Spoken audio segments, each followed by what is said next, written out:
Assalamualaikum warahmatullahi wabarakatuh. Halo Akademia. Apa kabar kalian semua? Perkenalkan, nama saya Chandra Akademi Prestasi. Semoga di sini kakak bisa membantu kalian untuk membahas seputar UTBK 20 Juni 2023. Nah, kira-kira kalian kebagian yang mana nih? Bisa tinggalkan hasil UTBK kalian ya, bisa tinggalkan hasil UTBK kalian di kolom komentar. Apakah hasil yang kalian dapatkan itu adalah tangis kebahagiaan atau sebaliknya? Yang terpenting yaitu kalian harus simak video ini dari awal sampai akhir untuk mendapatkan strategi, persiapan, dan solusi pejuang PTN. Buat kalian yang baru bergabung di channel Akademi Prestasi, kakak ucapkan terima kasih dan selamat datang. Jangan lupa like-nya, komennya, serta subscribe dan aktifkan tombol lonceng untuk mendapatkan informasi khusus terkait pejuang PTN. Dan jangan lupa untuk share video ini seluas-luasnya di akun sosial media kalian, terkhusus untuk teman-teman yang lolos di UTBK 2023 maupun untuk kalian yang belum beruntung.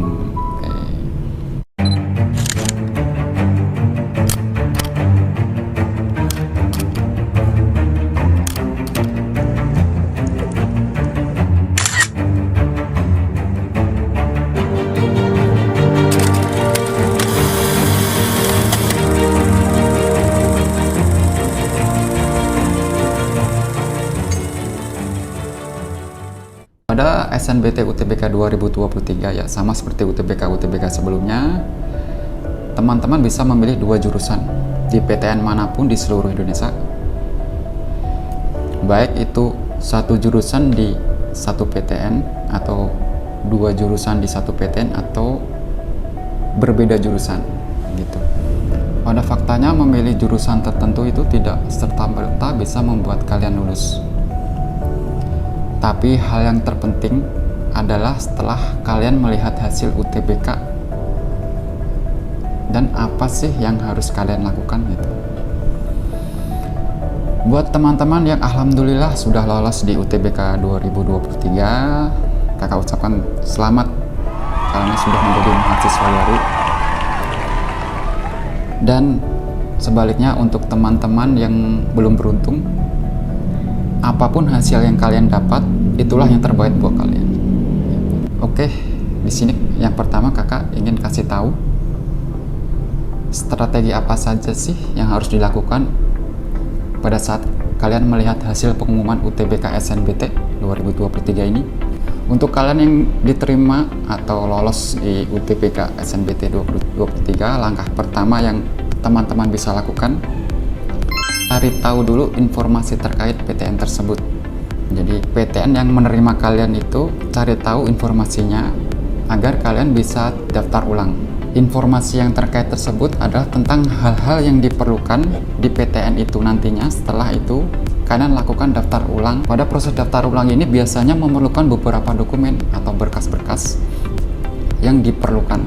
Biasanya informasi berkas-berkas ini dikirim oleh PTN tersebut melalui email atau di sosial media mereka gitu. Sistemnya tergantung dari PTN yang kalian tuju. Tahukah pendaftaran ulangnya bisa melalui online atau kedua-duanya bisa melalui offline gitu, bisa datang langsung ke PTN yang daftar ulangnya. Jadi seperti itu. Jadi informasi daftar ulang ini bisa kalian dapat melalui website resmi dari PTN yang menerima kalian. Buat kamu nih pendaftar KIP kuliah, dicek lagi pada saat kamu lolos SNBT kemarin ya. Jadi apakah kuliah kamu juga lolos di jalur SNBT ini? Kalau ternyata pada saat SNBT kamu lolos tapi kuliah KIP kamu nggak lolos, artinya kamu harus melakukan proses daftar ulang lagi dengan menggunakan proses pembayaran secara mandiri atau pembayaran UKT. Langkah yang kedua, kira-kira berkas-berkas apa saja sih yang diperlukan pada saat daftar ulang PTN? Nah, biasanya berkas-berkas yang diperlukan pada saat daftar ulang PTN ini tergantung dari PTN masing-masing yang menerima kalian. Tapi di sini kakak akan kasih tahu informasi secara umumnya Biasanya untuk proses daftar ulang itu memerlukan nilai rapot pada saat kalian melakukan proses daftar UTBK. Selain nilai rapot, berkas-berkas ini biasanya memerlukan biodata diri atau identitas gitu, dan berkas-berkas pendukung lainnya. Nah, buat teman-teman yang memang lolos juga di KIP kuliah, kamu juga tetap harus menunjukkan berkas-berkas fisik KIP pada saat nanti proses daftar ulangnya. Dan yang gak kalah penting nih, yaitu ijazah kalian tersebut harus sudah terlegalisir dan sudah dilakukan cap 3 jari. Dan kalau misalkan kalian juga mau fotokopi ijazah, jadi fotokopi tersebut harus sudah terlegalisir dari cap sekolah dan memiliki cap sekolah. Jadi legalisir tersebut harus diurus ke sekolah kalian masing-masing ya. Jadi teman-teman harus mempersiapkan dengan baik dari sekarang. Apalagi ada beberapa PTN yang memerlukan berkas-berkas khusus seperti surat kesehatan, surat bebas narkotika, surat kelakuan baik, dan lain-lain. Untuk mendapatkan informasi terkait berkas-berkas apa saja yang diperlukan, teman-teman bisa cek di website resmi PTN yang menerima teman-teman. Langkah ketiga, setelah teman-teman mempersiapkan berkas-berkasnya, memproses daftar ulangnya. Jadi, perlu persiapkan dengan baik, yaitu proses daftar ulang. Nah, untuk di semester awal ini biasanya teman-teman memerlukan beberapa aplikasi atau hal-hal spesifik yang perlu dipersiapkan untuk semester awal. Biasanya tiap jurusan akan berbeda-beda. Seperti jurusan IT akan mempersiapkan laptop dengan spek tertentu untuk mendukung proses pembelajaran di semester awal tersebut. Untuk persiapan untuk semester awal ini teman-teman bisa cari tahu sendiri ya informasinya dari kakak kelas kalian, dari dosen kalian, atau dari sumber-sumber terkait pembelajaran di PTN yang menerima kalian. Jadi kalian bisa mempersiapkan lebih baik untuk menjadi mahasiswa baru dan lebih semangat gitu. Nah, keempat yaitu mempersiapkan diri dan mencari tahu informasi-informasi untuk menjadi perantau. Maksudnya jadi perantau? Jadi cari tahu informasi daerah di sekitar PTN yang telah menerima kalian. Maksudnya di sini yaitu jika kalian diterima di ITB dan kalian berasal dari Sulawesi, mau tidak mau kalian harus menjadi perantau. Nah, jadi jika kalian belum tahu daerah sekitar ITB itu seperti apa, teman-teman bisa cari tahu itu tempatnya seperti apa sih, daerahnya seperti apa, orang-orangnya seperti apa. Jadi teman-teman cari tahu, karena teman-teman akan hidup di situ beberapa tahun. Teman-teman akan mengadu nasib di situ, tinggal di daerah tersebut. Mau tidak mau teman-teman harus beradaptasi di daerah tersebut. Jadi teman-teman jadi perantau di daerah itu, mau tidak mau tinggal dan makan di situ. Teman-teman di sini harus mempersiapkan lebih matang dan bisa beradaptasi secepatnya gitu. Teman-teman di sini bisa cari kos-kosan, cari biaya hidup di daerah sekitar PTN yang lebih murah, mungkin cari tahu kos-kosan yang lebih sesuai dengan budget teman-teman, atau cari kerabat di sana mungkin.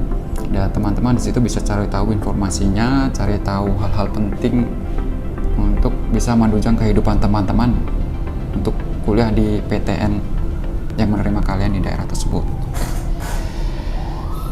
Nah, kalau tadi adalah persiapan buat teman-teman yang alhamdulillah sudah lolos di PTN yang teman-teman idamkan. Selanjutnya gimana nih buat teman-teman yang mungkin sebaliknya gitu, mungkin kurang beruntung? Tetap semangat.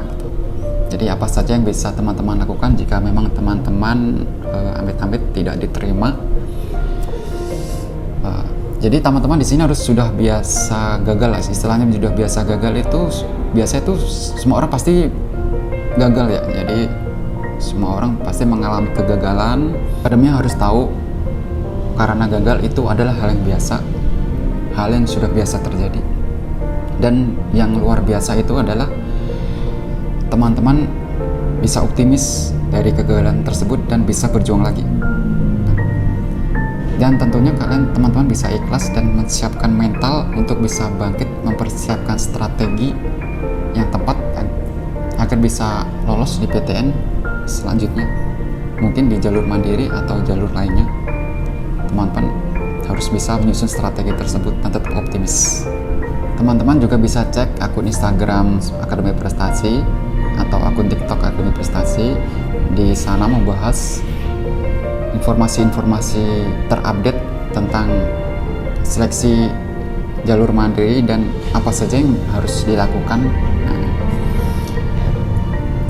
Yang kedua yaitu kalian harus memulai dengan melatih diri belajar soal-soal dan materi seleksi jalur mandiri. Biasanya setiap PTN itu berbeda ya.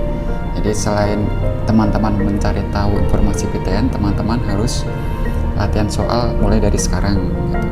Nah, buat teman-teman yang pengen tahu soal-soalnya apa dan cara seleksinya seperti apa, teman-teman bisa langsung ke website Akademi Prestasi karena di sana tersedia program khusus yang bisa teman-teman ikuti secara online untuk mempersiapkan diri lebih matang pada saat tes jalur mandiri nanti.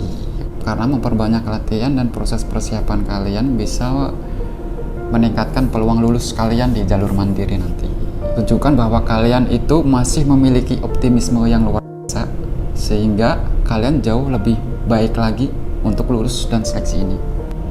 Oke, 2 strategi itu yang harus kamu lakukan bagi yang sudah lulus SNBT UTBK 2023 atau bagi yang belum lulus UTBK. Namun bisa jauh lebih beruntung lagi jika kalian melakukan strategi di atas. Itu pantau terus akun sosial media Akademi Prestasi. Karena yang terpenting dari kami adalah memberikan pelayanan dan pendampingan yang optimal bagi generasi hebat seperti kalian. Salam sukses, sampai ketemu di video selanjutnya.